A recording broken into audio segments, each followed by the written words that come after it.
My wicked stepsister sold me to a stranger the night before my wedding. I became pregnant and my own family tried to kill us. Now years later, she is set to marry my ex-fiancé. Should I shatter her perfect life with the dark truth and make her pay for what she did? What the hell, Natalie? How? How could you do that? Tom, try to remain calm. You've brought shame to yourself and our entire family. But please, it's not my fault. How can you say that? You cheated on your fiancé the day before your wedding. Don't you dare say it's not your fault. God, how did I raise you to do that? Stop it. Stop it, okay? I'm sure she can explain what happened. Cheryl, do not interrupt your father. He's right. I always knew Natalie wouldn't grow up to be a decent person. My stepmother, Rosemary, she's never liked me. Why'd you do it? Is that man any better than me? No. No, of course not, Nick. I don't even know who that man was. I was really drunk. And when he came into the room, I thought it was you. What a load of crap. I mean, oh my God, do you actually believe that? He was right. It was really hard to believe. Nick, I love you. No. No, you don't.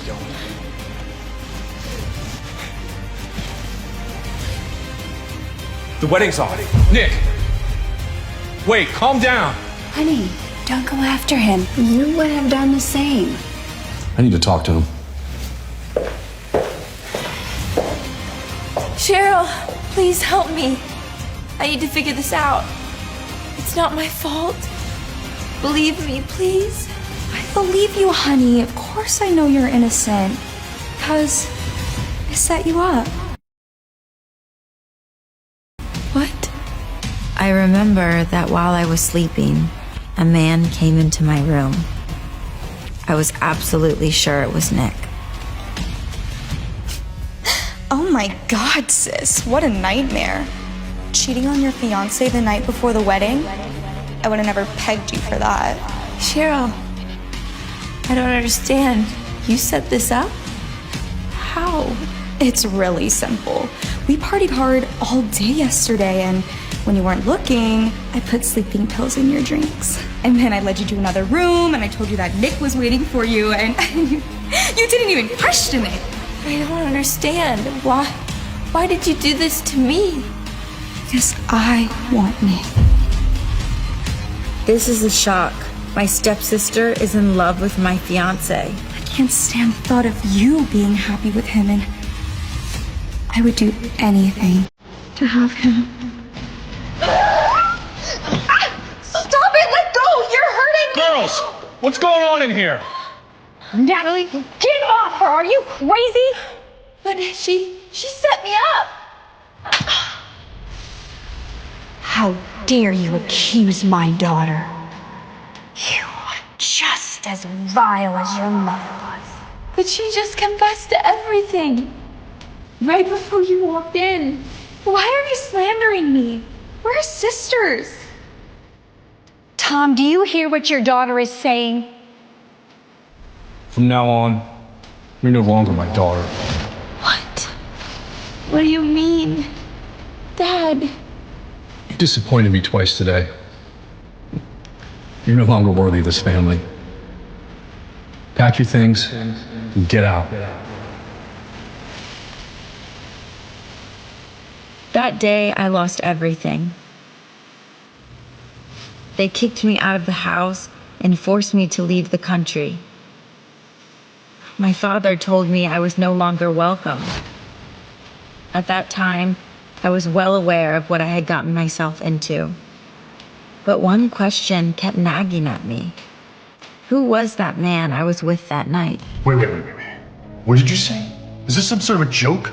No, sir. Look, according to security cameras, you were at the bar last night, getting drunk, and some girl put something in your wine. Look, you see that? And then you gave her your hotel key? Yeah. But instead of her, she brought another girl to your room. But being under the influence of those drugs, you weren't able to notice the switch. It looks like she acted according to precise plan. So what do we do now? Now, everything needs to be destroyed. Media finds out about this, my company is finished. And I won't let that happen. I want you to go down to that hotel. I want you to destroy every shred of evidence that leads back to this. Do you understand me? I'll do that now, sir, but what about the girl who was framed? Should we find her? No. Don't even think about her, okay? She is not our problem. Do you understand me? Just do what I told you.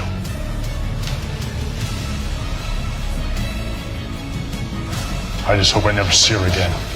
9 years had passed since she had been exiled. Her father treated her like she was dead, and as if he couldn't care less about it. But last night, she had received a call from him asking her to come back. He just said it was urgent. She was on her way home, but this time she wasn't alone. Lost in her thoughts, she suddenly heard a lovely, gentle voice beside her. Mom, the principal even found us. So what? We'll walk. It was Liam, her son, her most precious treasure. Only after she left the country did Natalie realize that she was pregnant. Although she was all alone, Natalie decided to raise him on her own. Liam had never known who his father was. Now that Natalie was going back, she had decided to find that man after all. Here are your tickets. Thank you. First class? Yes, so right there. Seriously? First class for a kid? What is this, a plane or a daycare? I'm sorry? Never mind. I might exchange those tickets. I don't pay for expensive tickets to listen to some kid scream for 6 hours. My son is well behaved, unlike some adults. Oh yeah, because most 3-year-olds are known for their Explain for. Oh, really? Oh, wow. That's worse. Watch your tone with my child. Natalie couldn't believe the audacity of this man, and they got into an argument. At that moment, neither Bryce nor Natalie recognized each other. They didn't realize, but while the two of them were arguing, Liam was looking at the man intently, and he noticed something. He stood quiet for 2 seconds before hurling himself at Bryce and then shouted, Daddy? Liam, don't joke about that. Natalie and Bryce were completely taken aback. Why did Liam call the man Daddy? And then Liam told her about their identical scars. Natalie was shocked. Bryce's expression instantly turned ugly. No matter how much she tried to persuade him, Liam continued to question Bryce for abandoning his mom. Bryce had known many women who had claimed to be pregnant with his child, but this was the first time he had ever seen such a clever and affectionate son. He was sure she was after his money. Natalie was fuming as Bryce kept throwing such vile accusations at her. And then he said something that triggered her. How could you even think about bringing a kid into this world with no hope of a stable family? Look at this, Mike. Look what we got here. Mother of the Year.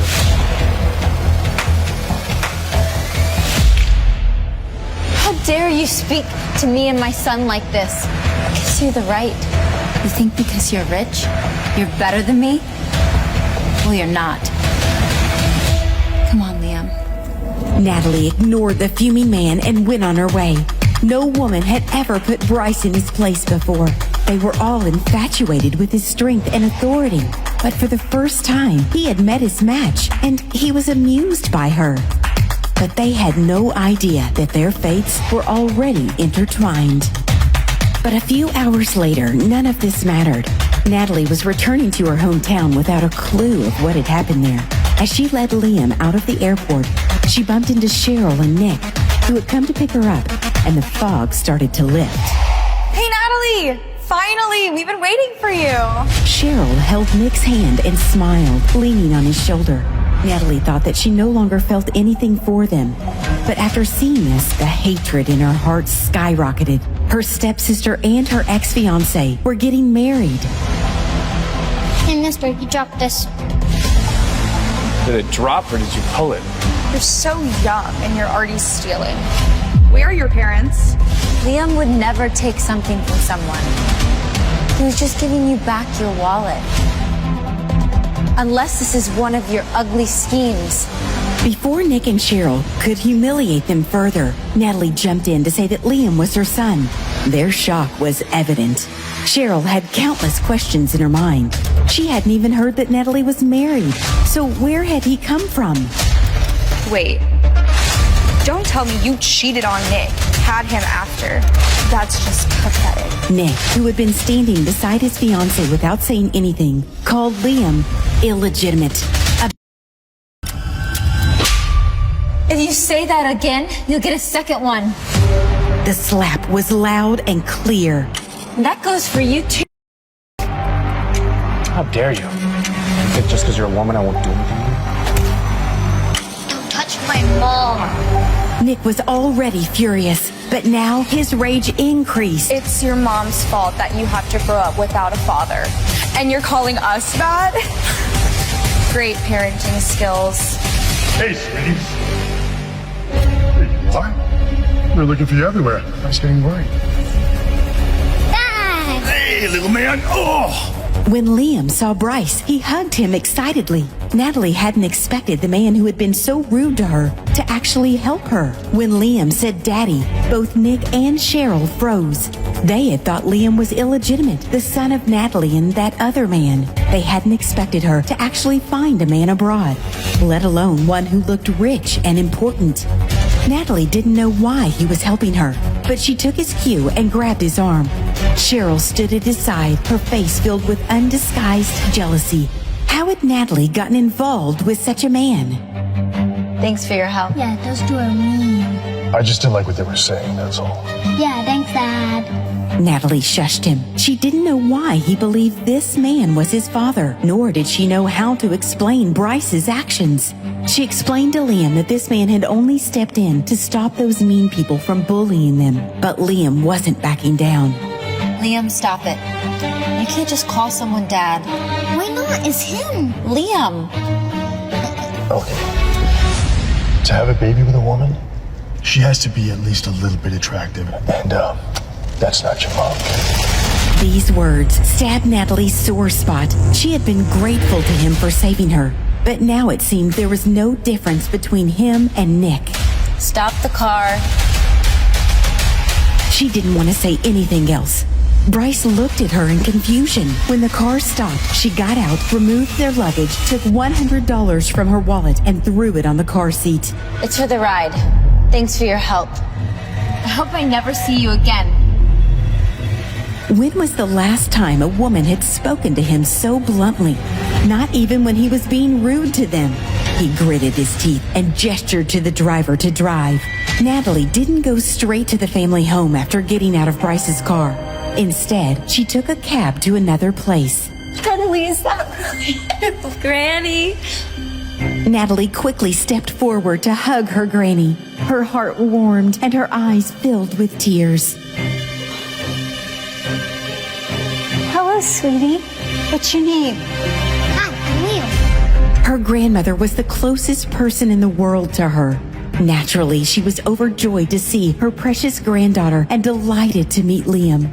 She doted on him, wishing that she could keep him locked up in her heart. After a really long time, Natalie was able to breathe freely in a safe space. Natalie stayed at her grandma's for the night. She was happy to come back to the place she had spent her childhood in. After a long time, she didn't feel alone in this world. She felt good here, and nothing could destroy this euphoria. Nothing except... Hey again, sis. We need to be fine. I don't think we have anything else to talk about. Please just leave me alone. Hold on. Look, we didn't exactly plan on coming here. Yeah, Daddy asked us to come, and he wants to see you right away. But of course, it's your call. She didn't want to have anything to do with her family anymore, but she still hadn't made this clear, so she needed to talk to her father face to face. The car soon arrived at the family home. Natalie saw that the yard was pretty much the same as it had been when she left, but the situation was different now. She could no longer face these people with a calm demeanor as she had before. Her stepmother came hurrying over, putting on a warm and gentle expression.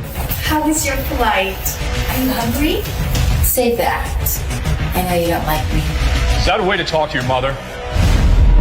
Tom's sullen voice came from the living room. For the past 9 years, they hadn't cared about her in the least, but now they were showing all this enthusiasm. I sent you out of the country to think about your behavior. Instead, you brought back a... Hi, I'm Liam. You will never be a Davidson. Daddy, calm down, okay? Don't be so angry.